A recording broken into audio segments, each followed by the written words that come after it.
Traffic pending చలాన్లపై Telangana ప్రభుత్వం మరోసారి రాయితీ ఇచ్చిందని గత కొన్ని రోజులుగా సోషల్ మీడియాలో ప్రచారం జరుగుతోంది. దీనిపై ఉన్నతాధికారులు స్పందించారు. చలానాలపై రాయితీ వార్తలను ట్రాఫిక్ పోలీసులు ఖండించారు. పెండింగ్ ట్రాఫిక్ చలాన్లపై ఎలాంటి రాయితీ లేదని వెల్లడించారు.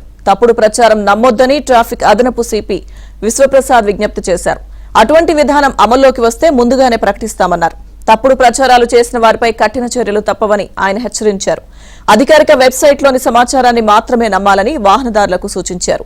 ఎవరికైనా అనుమానాలుంటే హెల్ప్ లైన్ నంబర్లకు ఫోన్ చేసి సమాచారం తెలుసుకోవచ్చని పోలీసులు చెప్పారు.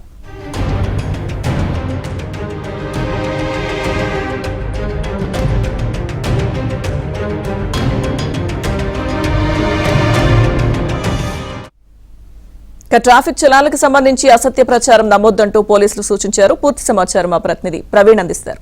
ప్రవీణ్, ట్రాఫిక్ పెండింగ్ చలాన్లపై ప్రభుత్వం మరోసారి రాయితీ ఇచ్చిందంటూ కూడా గత కొద్ది రోజులుగా సోషల్ మీడియా వేదికగా ప్రచారం జరుగుతుంది. ఈ నేపథ్యంలో ఉన్నతాధికారులు దీనిపైన స్పందించారు. ట్రాఫిక్ అడిషనల్ సిపిగా ఉన్నటువంటి విశ్వప్రసాద్ దీనిపైన ఒక క్లారిటీ ఇవ్వడం జరిగింది. ఒకవేళ అలాంటి రాయితీలు రాష్ట్ర ప్రభుత్వం కానీ పోలీస్ శాఖ ఇస్తే ఖచ్చితంగా అధికారికంగా వెల్లడిస్తాం. ఇలాంటి సోషల్ మీడియాలో వచ్చేటువంటి వార్తల్ని నమ్మవద్దంటూ కూడా స్పష్టం చేయడం జరిగింది.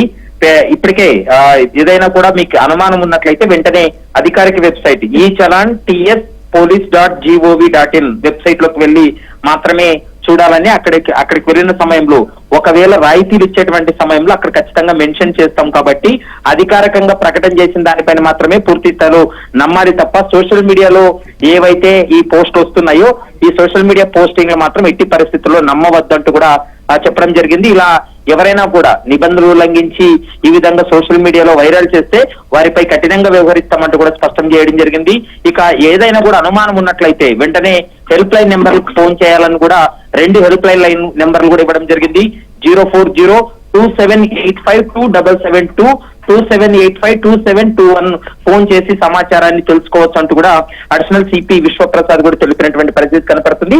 ప్రస్తుతం యథావిధిగా ఎంత చలాన్ ఉంటే అంతే చెల్లించాల్సి ఉంటుంది. రాయితీ ఇల్లు ఇవ్వాలా వద్దా అనేది రాష్ట్ర ప్రభుత్వం పోలీస్ శాఖ నిర్ణయం తీసుకుంటుంది కాబట్టి ఇప్పటికైతే అలాంటిది ఏది నిర్ణయం తీసుకోలేదు, ఎలాంటి రాయితీలు కూడా ఇవ్వట్లేదు అనేది పోలీస్ శాఖ నుంచి ఒక స్పష్టమైనటువంటి వివరణ అయితే మాత్రం ఇవ్వడం జరిగింది. Right, thank you Praveen.